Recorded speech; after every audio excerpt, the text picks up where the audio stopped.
본 방송에서 제공하는 투자 정보는 투자 판단에 대한 조언입니다. 방송에서 제공하는 주식의 가치, 가격 상승 및 가격 하락에 대해서는 방송사에서 보장하지 않습니다.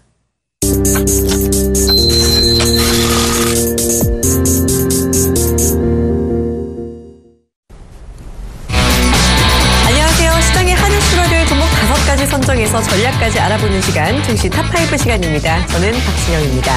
자, 오늘 우리 시장이 보합권 움직임을 좀 보이나 싶더니 장중에 양시장 모두 낙폭을 조금씩 키워가고 있는 모습을 보여주고 있네요. 이번 주에 열리는 미국의 FOMC 회의를 앞두고 투자자들이 조금씩 다소 관망세를 보이고 있는 모습입니다. 자, 이제는 FOMC 회의 그 이후를 조금 차차 대비할 때가 아닌가 싶습니다. 금리 인상이 되든 안 되든 일단은 이 불확실성이 해소가 될 수 있다는 점에서 시장에 대한 대비를 조금씩 해놔야 할 시점이라고 생각할 수 있겠는데요. 자, 그렇다면 먼저 오늘 탑5 함께 하실 분부터 모시도록 하겠습니다. 오늘은 샘플러스 김태환 멘토와 함께합니다. 어서 오세요. 네, 안녕하세요. 네, 오늘 김태환 멘토가 선정한 종목은 바로 낙폭과대 대형주라고 하는데요. 보통 멘토님은 중소형주를 좀 잘 보시고 선호하셨잖아요. 그런데 네. 오늘 왜 탑5, 하필 낙폭과대 대형주를 선정하셨는지 그 이유를 좀 여쭤볼까요? 네, 일단 그동안 중소형 가추주 위주로 여러분들이 좀 편안하게 매매할 수 있는 종목들 위주로 선정을 해드렸는데요. 일전에 제가 말씀드렸습니다. 낙폭 과대된 대형주들, 물론 이제 타점 자체가 좀 들어오기 시작하면 분명히 말씀을 좀 드려야 된다라고 말씀을 드렸는데요. 일단 그와 같은 측면에서 가장 시장의 호재는 많이 빠진 종목이다. 네. 이렇게 말씀을 드릴 수 있겠습니다. 네. 네, 시장의 호재는 많이 빠진 종목이다라고 하는 점에서 이 낙폭과대 대형주를 오늘 특집으로 가지고 오셨습니다. 자, 그렇다면 이 낙폭과대 대형주 중에서 특히 어떤 종목이 꼽혔는지 지금 바로 공개하도록 하겠습니다. 네, 먼저 탑1으로 뽑힌 종목입니다. 탑1으로는요, 통신주 KT가 뽑혔습니다. 자, 다음 종목은요, 현대제철이네요. 탑2로 뽑혔고요. 이어서 탑3입니다. 낙폭과대하면 빼먹을 수 없는 종목이죠. 삼성중공업이고요. 탑4는요, 역시 건설주입니다. 현대건설이 뽑혔고요. 마지막 탑5는요. 역시 오랫동안 빠져온 종목이죠. 두산인프라코어입니다. 자, 이렇게 5가지 낙폭과대주 과연 반등을 좀 기대할 수 있을지 알아봐야겠죠. 지금부터 하나씩 알아보도록 하겠습니다.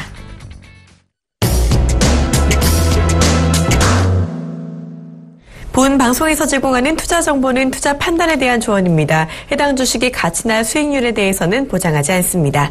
자, 먼저 탑1 첫 번째 종목 알아봅니다. 탑1 KT입니다. 실적 정상화를 통한 배당 재개. 통신주죠. 이 KT 같은 경우는 인터넷 은행 이슈도 점점 나타나면서 기대감을 받고 있는 것 같은데요. 배당도 재개를 한다고요? 네, 일단 KT도 그동안 좀 적자에서 벗어나지 못했던 모습들도 분명히 있습니다. 하지만 2분기 영업이익이 3,600억 원대 달성을 하면서 전년동기 대비 흑자 전환하는 그런 모습이고요. 일단 최근 들어선 데이터 요금제가 출시가 되면서 실제 LTE 가입자 수가 증가가 되면서 무선 1인당 월 평균 매출액 자체도 좀 상회하는 그런 모습들도 보여지고 있습니다. 2012년도에 배당 금액이 한 2,000원 정도 됐고요. 2013년도에 한 800원 정도 됐는데 작년에 적자를 보이다 보니까 배당을 하지 못했어요. 올 2분기 이제 시장의 컨센서스를 발표하면서 올해 이제 배당을 재개하겠다 이런 모습들도 나왔는데요. 일단 배당은 한 그렇게 금액은 크지 않습니다. 일단 하지만 배당은 500원 정도 하면서 배당을 재개하겠다라는 이슈를 시장에 불러일으켰습니다. 그렇다면 그동안 주가 자체가 많이 낙폭이 컸던 그런 모습이고 여기서 이제 배당을 재개한다라고 하면 어느 정도 수급적인 측면에서도 바닥에서 충분히 저평가를 해소할 수 있는 그런 국면에 와 있는 것이 아니겠는가 이렇게 보여지고요. 또한 이제 KT 렌탈이나 KT 캐피탈과 같은 비통신 사업 부분을 매각을 통해서 전반적인 재무 구조를 개선시켜 가겠다. 이런 측면 자체가 충분한 메리트가 있지 않는가 이렇게 말씀을 드리면서 첫 번째 종목을 뽑아봤는데요. 일단 KT의 주가 자체는 최근 들어서 일단 또 하나 이슈가 또 인터넷 은행과 관련된 이슈도 분명히 있다. 지난주 목요일 날 핀테크 산업을 업황을 말씀드리면서 KT 같은 종목도 중장기적 관점에서 우리가 관심을 가져야 된다라고 말씀을 드렸는데요. 자, 현재 오늘 시장 자체가 다시 한번 하락으로 반전되면서 코스피 시장도 10포인트 정도 빠져 있는 그런 모습이고 코스닥 시장도 3포인트대까지 하락 반락된 그런 모습입니다. 그러면 이 KT와 같은 종목도 낙폭 과대된 그런 측면이고 충분한 이제 바닥에서 터닝할 수 있는 그 시점에 와 있는데 이런 종목들 우리가 단기적인 관점에서 접근할 필요는 없다 이렇게 말씀을 드리고 좀 중장기적 관점에서 봤을 때 지수가 어차피 좀 박스권 정도의 등락을 보여줄 수 있는 그런 시점이기 때문에 오히려 이와 같은 시점에서 우리가 바닥은 좀 다졌다, 바닥은 좀 확인을 했다 이런 측면을 놓고 봤을 때 충분히 매수 관점에 가담해 볼 만한 그런 필요성이 있지 않겠는가 이렇게 말씀을 드리고요. 향후에 또 인터넷 은행이 앱이 인가가 올 하반기에 한두 개 업체에 또 선정이 될 겁니다. 그렇다면 KT 같은 부분도 인터넷 은행과 관련해서 풍충분한 이슈가 좀 될 수 있는 그런 종목이기도 하니까 여러분들이 이 종목을 단기 매수해서 단타를 치고 나올 수 있는 그런 전략은 아니다 이렇게 말씀드리면서 충분히 차트를 보더라도 좀 장기적인 바닥을 좀 다져왔기 때문에 충분한 단기적인 상승뿐만 아니라 중장기적 관점에서도 관심을 가져야 될 종목이 아니겠는가. 그래서 첫 번째 종목 KT를 소개해드렸습니다. 네, KT 같은 경우 실적이 정상화되면서 배당까지 재개한다라는 이야기가 들려오고 있는데요. 재무 구조 개선도 충분한데다가 인터넷 은행 같은 신사업 모멘텀까지 있는 종목으로 이 KT 첫 번째 종목으로 알아봤습니다.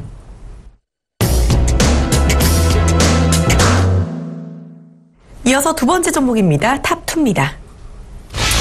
탑2 현대제철입니다. 현대하이스코 합병 시너지 기대. 자, 현대제철 이 종목은요, 그동안 업황 자체가 조금 부진하면서 낙폭이 좀 과대했던 종목인데요. 맞습니다. 그런데 이 올 초에 있었던 현대하이스코어의 합병 시너지가 이제는 좀 나타날 거란 기대감이 나오는 건가요? 네, 그렇습니다. 일단 현대하이스코어의 합병을 통해서 이제 3분기부터 이와 같은 시너지가 이제 실적에 반영이 될 것이다라는 부분을 먼저 좀 말씀을 드리고요.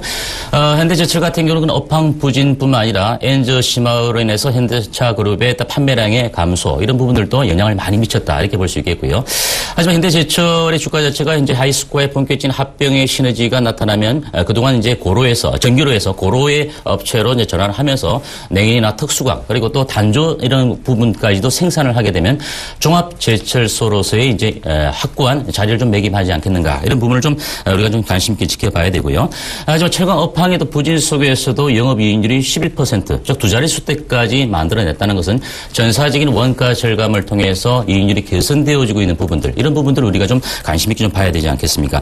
일단 그 현재로서는 제가 보기에는 아직까지도 건설 경기가 회복이 되고 있고 또 주택 부분과 관련된 부분에서도 충분히 상황은 좋아질 수 있는 그런 부분도 있기 때문에 자동차 업황 자체가 많이 좋아지게 된다라면 그와 같은 부분에 대해서도 현대제철 같은 경우는 충분히 수혜가 될 수 있는 부분이다 이렇게 볼 수 있겠는데요. 자, 일단 차트를 좀 보시면서 좀 설명을 드릴까요? 현대제철의 주가 자체도 그동안 81,400원대 그러니까 올 4월달 고점이 81,400원대에 대비해서 실질적으로 49,250원까지 밀려내렸습니다. 상당히 낙폭 과대된 그런 종목이었다 이렇게 볼 수 있겠는데 하지만 영업이익률은 개선이 되어가고 있는 모습이고 또 합병을 통한 시너지도 하반기에 개선이 된다면 주가 자체는 지금 현재 가격대면 분명히 바닥권 인식을 우리가 해야 되지 않을까 이렇게 보여지고요. 지난주 같은 경우에도 주가 자체가 좀 바닥에서 거래량이 실어지면서 주가가 한 단계 이제 바닥 탈피를 보여주는 그런 모습인데 지금 들어서 물론 이제 업황별로 다르겠지만 완성차 업체를 비롯해서 최근 삼성전기, LG전자 이런 주가들 같은 경우도 생각지도 못한 부분에서 주가가 조금씩 바닥을 탈피해서 상승률을 보여주었던 그런 측면도 우리가 볼 수 있습니다. 따라서 지금 이 종목을 현대제철 같은 경우도 우리가 지금 매수해서 큰 폭의 수익을 보겠다 이런 측면보다도 많이 빠져있는 낙폭 과대의 주임이 분명하고 또 지수 자체도 박스권 등락에서 어느 정도 바닥권 탈피를 우리가 시도를 계속적으로 하고 있는 측면에서 현대제철 같은 경우도 지금 현재 가격대 즉 5만 원 정도 초반선 이 정도 가격대에서 좀 만약에 5만 원 선이 살짝 끼어진다 하더라도 이 정도 선에서는 좀 바닥권 정도의 인식 우리가 꼭 해야 되지 않겠는가 이렇게 보여지는데요.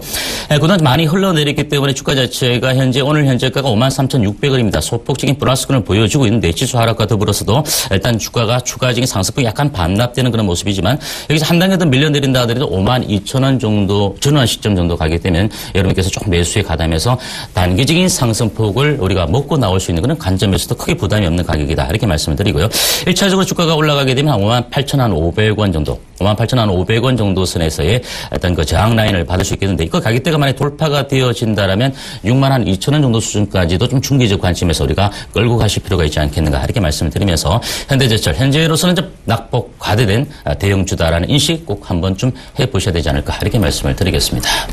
네, 이 철강 업황의 부진에도 불구하고 영업이익률이 개선됐다는 것이 긍정적으로 보이는 현대제철입니다. 이제는 바닥을 좀 탈피할 때가 아닌가라고 말씀해 주시면서요. 지금 자리 53,000원에서 52,000원 정도 이 정도 자리에서 매수 괜찮다고 해주셨고요. 58,500원을 돌파할 경우에 62,000원까지도 바라볼 수 있겠다라는 의견 주셨습니다.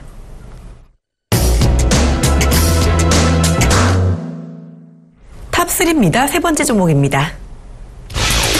탑3 삼성중공업입니다. 낙폭과대 가격 메리트 부각. 그동안 중공업 업황이 정말 좀 안 좋았죠. 삼성중공업뿐 아니라 현대중공업까지도 꽤 안 좋았는데요. 네, 이 삼성중공업이 좀 가격 메리트 측면에서 이제 괜찮다라고 보시는 건지요? 네. 일단 삼성중공업도 2분기 영업이익이 1조 5천억 원 정도 손실을 내면서 시장의 어떤 전망치를 좀 크게 벗어나는 부분들이 있었습니다. 물론 조선업종들에게 상황이 좋지 못한 것은 업황 자체도 아직은 좋아지지 않는 그런 모습이고, 또한 해양 플랜트를 이제 시도하면서 실질적으로 그와 같은 관련된 부분을 하진 못했어요. 해양 플랜트 고상황화되다 보니까 실질적인 처음에 예상했던 원가 대비 계수적으로 원가가 늘어나는 부분이고, 또 납기 자체가 지연이 되다 보니까 대규모 공사 충당금의 손실을 적립하다 보니까 대규모 손실이 발생되었다. 이런 부분을 먼저 좀 말씀을 드리겠습니다. 2분기 현대 미포조선을 제외하고는 대우조선해양부터 삼성중공업, 현대중공업 모든 이제 조선업종들이 조정권에서 이제 실질적인 손실도 많이 늘어나는 그런 부분인데요. 하지만 우리가 이와 같은 부분도 누구나 다 알고 있는 부분이고, 하지만 주가 자체는 누구나 이제 쳐다보지 않을 때 낙폭 과대된 종목에서 충분히 바닥에서 기술적 반등 정도의 폭은 우리가 충분히 수익을 낼 수 있는 구간이 아니겠는가, 먼저 이렇게 좀 말씀을 드리겠습니다. 따라서 최근 들어서는 이제 그 엔저의 심화론에서 일본의 반격, 또 중국의 저가 수주로 인해서 중국의 압박, 이런 중간에 샌드위치처럼 이제 끼어 있는 것이 우리 조선업체다, 이렇게 말씀드렸는데, 경영 정상화를 위해서 적자 사업 구조를 어느 정도 집중해서 관리를 해가면서 원가를 절감을 좀 해간다면, 물론 해양 플랜트의 어떤 부분들이 나중에는 분명히 어떤 기술력적인 그 고집도화 정도가 되면 어느 정도 거기서 손실이 좀 줄어들겠지만, 이제 과연 조선사 선박 에 대한 매출만 가지고 좀 버텨낼 수 있을지, 이 부분도 좀 우리가 좀 생각을 해봐야 되는 그 부분인데, 다만 이제 가격적인 측면에서 낙폭 과대된 것은 분명하다, 이렇게 말씀드리고, 7월 달에도 차트 좀 보시면 말씀드리면 대규모의 수주 때문에 주가 자체가 한 단계 바닥 탈피를 좀 보여주었다가 대우조선해양처럼 일제히 이제 주가적인 부실 때문에 주가가 무너졌던 건 사실인데요. 지금 많이 무너졌습니다. 10,000원 이하권까지 무너졌으니까 9,980원까지 올해 저점을 찍었다는 것이죠. 하지만 이 정도 가격대 정도, 10,000원 정도 이하권이면 역시 바닥 정도다라고 일단 판단해 볼 수 있는 측면인데, 역시 이 종목도 지난주 목요일 날 일단 반등을 시도했다가 지난주 주말, 그리고 오늘 시장이 또 조정을 받으면서 소폭 조정을 받고 있습니다. 150원 하나가 12,300원의 현재가를 보이고 있는 모습인데, 제가 보기에는 일단 이 주가 자체가 12,000원 정도 선 전후한 시점, 12,000원 선 이하 정도의 가격대라고 하면 그 정도 가격대에서 매수에 가담하신다면 우리가 낙폭 이전의 가격대, 즉 16,500원 정도 수준까지의 낙폭 과대된 기술적 반등 측면도 우리가 노려볼 수 있고, 그리고 난 다음에 우리가 업황에 회복되는 그런 측면까지 좀 고려해서 향후에 다시 한번 전략을 좀 수정해 볼 필요가 있지 않겠는가, 이렇게 말씀드리기 때문에 삼성중공업 세 번째 종목을 말씀드렸는데, 좀 여러분들이 단기적인 관점보다는 약간 중기적 관점을 가져가셔도 나쁘진 않지만, 이번에 우리가 매수에 가담하는 것은 기술적 반등폭, 낙폭 이전의 정도 가격대까지는 충분히 주가 상승의 흐름을 한번 좀 기대해 볼 필요성이 있지 않을까, 이렇게 말씀을 드리겠습니다. 네, 삼성중공업도 이제 바닥을 좀 찍은 게 아닌가라고 보시면서요, 현재 12,000원 선 안팎에서 매수하시는 게 어떨까라고 의견을 주셨습니다.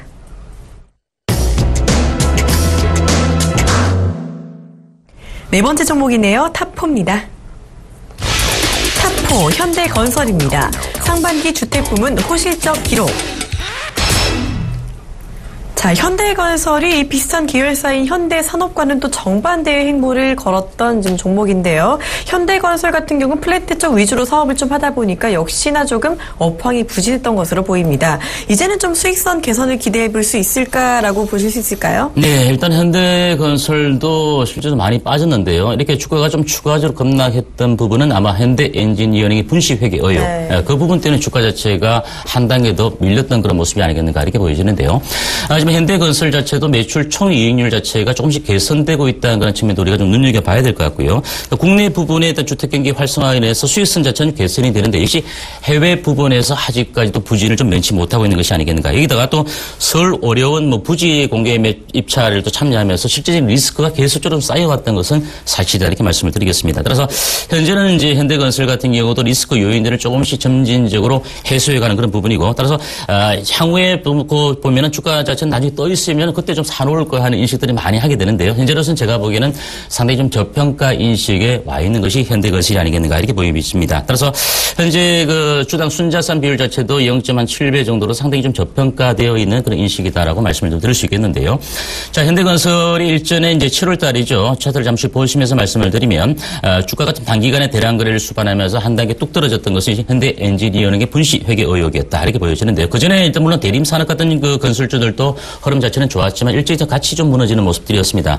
현대건설이 현재 최근 들어서 저점이 3150원, 3만 원 선까지 이탈을 하지는 않았지만 3150원을 좀 저점을 형성시켜주고 난 이후에 보통 일시적인 그 일회성 쇼크로 인해서 주가가 좀 빠지게 되면 어느 정도 주가의 수급이 좀 개선되어지면 그 가격대까지는 충분히 또 반대 급부로 올라갈 수 있는 그런 종목들도 분명히 있습니다. 따라서 현대건설은 현재가가 150원 할까 33,500원인데 물론 단기적으로 여기서 반등이 들어온다면 즉 거래량 자체가 수반에 되지 않고 반등이 들어온다면 36,500원 정도까지 일단 반등을 주었다가 거기서 다시 한번 수렴 과정 이후에 재상승을 좀 보여주지 않겠는가 이렇게 보여지는데 제가 보면 이 정도 가격대 즉 3만 원 정도 초반선의 가격대에서 매수에 가담을 해서 우리가 조금 더 지켜보시는 전략을 갖고 간다면 최소한 이 주가 자체가 뭐 본격적인 업황의 회복이 아니다 할지라도 4만 원 정도 수준 가격대까지는 좀 올라갈 수 있는 그런 가격대가 되지 않을까. 물론 4만 원 정도 가격대가 올라서고 난 이후에 그 가격이 좀 지지가 된다면 조금은 더 물론 5만 원까지 바로는 다이렉트로 올라가긴 힘듭니다. 그러면 4만 원 정도에서 4만 원 5천 원 정도 수준까지도 조금은 더 볼 수 있는 여력 자체의 룸이 남아있는 것이 바로 현대건설의 주가가 아니겠는가 이렇게 보여지니까 여러분들이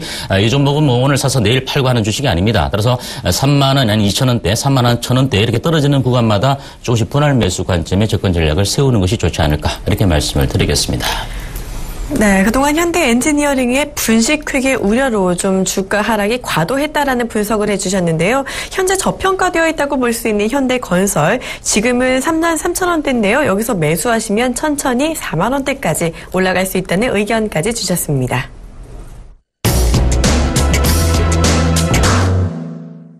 마지막 종목입니다. 탑5입니다. 탑5, 두산 인프라코어입니다. 유동성 우려감 해소 기대. 자, 이 두산 인프라코어는 상반기부터 말도 참 많았던 종목이기도 한데요. 이제는 자회사 밥켓의 상장도 좀 했었고 좀 반등할 수 있다라고 볼 수 있을까요? 네, 일단 그 두산 인프라코어도 실질적인 뭐 대중국 경기 침체부터 시작해서 상당히 좀 압박을 많이 받아왔던 건 사실이고요.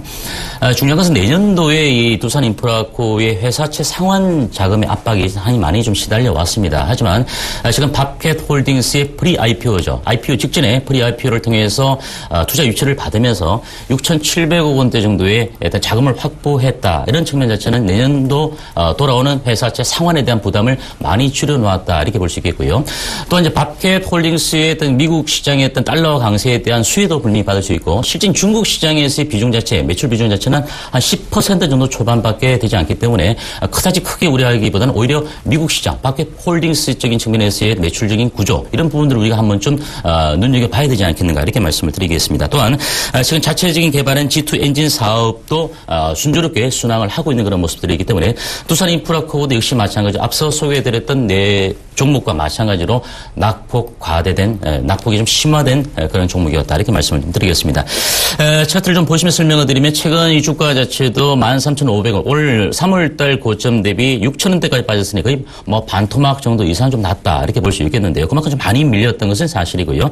최근 들어서 쌍바닥 정도의 패턴을 찍었는데 6,000원보다는 9월달 저점 자체가 직전 저점을 깨지 않는 쌍바닥 패턴을 보여주고 난 이후에 지난주에 주가 자체가 한 단계 약간 바닥을 탈피하고자 하는 신호를 보여주고 있다. 이런 측면을 볼 수 있겠는데요. 오늘 같은 경우도 약간 지수가 하락 발랑되다 보니까 주가의 상승폭이 좀 줄어들었습니다. 현재는 240원 올라서 7,280원, 3.4%의 상승률을 보이고 있는 모습인데 지금 제가 보기에는 이 두산 인프라코어에 대한 그 리스크적인 요인들이 좀 해소가 되어가고 있기 때문에 역시 이 종목도 낙폭 과대된 개념에서 여러분들이 좀 매수의 관점에 가담을 좀 가져볼 필요성이 있지 않을까 이렇게 보여지는데 지금 제가 보기에는 오늘 하락 반전될 수 있을지는 좀 모르겠습니다. 따라서 지금 현재 제가 보기에는 7,200원 선대부터 주가 좀 밀려내릴 때 6,500원 정도 수준까지 조금씩 분할 매수에 가담을 해보신다. 역시 이 종목도 낙폭 과대된 직전의 가격대 9,000원 선 이상권까지는 충분히 레벨업을 시켜줄 수 있는 그런 모습이다 보니까 이 종목도 역시 사놓고 조금 기다려보시면 여러분들이 그냥 제약바이오처럼 많이 떴던 종목을 고점에 또다시 우리가 사서 물릴 바에는 차라리 바닥에 내는 종목들을 사서 좀 편안하게 수익을 보고 난 이후에 시장 상황을 좀 보아가시는 그런 전략적인 측면에서 소개해드리기 때문에 이 점 꼭 좀 참조를 해주셔야 될 것 같습니다. 네, 두산인프라코어 일단 매수 관점으로 가져가도 좋겠다라고 해주시면서요. 7,200원부터 6,500원까지 좀 밀릴 때 분할 매수하시는 게 좋겠다라고 이야기해 주셨습니다. 이 사놓고 조금 기다린다면 수익이 날 수 있다는 이야기까지 해주셨네요. 자, 이렇게 낙폭과대 대형주 오늘 특집으로 알아봤는데요. 많이 빠져온 종목들 이제는 조금씩 반등할 수 있을지 기대해 보는 것도 좋을 것 같습니다. 자, 오늘 또 탑픽주를 뽑아봐야겠죠. 탑픽주는요? 네, 다들 뭐 낙폭 과대된 종목인데 뽑으려면 이제 KT를 한번 뽑아보고 싶습니다. 예전에 지난주 목요 리포트 시간을 통해서도 핀테크 산업을 설명을 드리면서 인터넷 은행과 관련된 이슈도 분명히 있는 종목이고요. 앞서가 말씀드린 대로 이제 배당을 재개하면서 점진적으로 이제 리스크를 해소해가면서 저평가 인식이 역시 확산되어 있는 종목이 바로 KT가 아니겠는가 이렇게 말씀드렸는데 잠깐 차트를 좀 보시면 설명을 드리면 주가 자체가 좀 최근에 물론 좀 많이 밀렸습니다. 물론 직전 저점까지도 좀 깨면서 28,200원까지 밀렸던 그런 종목인데요.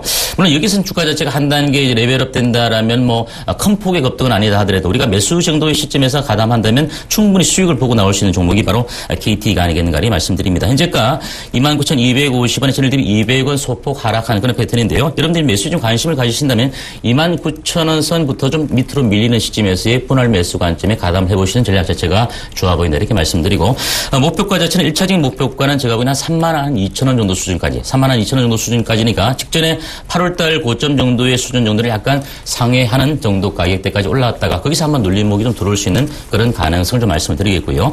손절가는 아마 주봉 차트 상으로 봤을 때 직전에 2012년도의 저점이 27,550원이었습니다. 그러면 이 가격대를 다시 한번 이탈하게 된다면 이 종목뿐만 아니라 전반적인 시장 자체가 안 좋아진다는 그런 측면을 놓고 봤을 때 이 정도 가격대까지 끼어지게 되면 그때는 손절매를 해야 되지 않을까 이렇게 보여지니까 손절가는 27,500원 설정해드리겠습니다.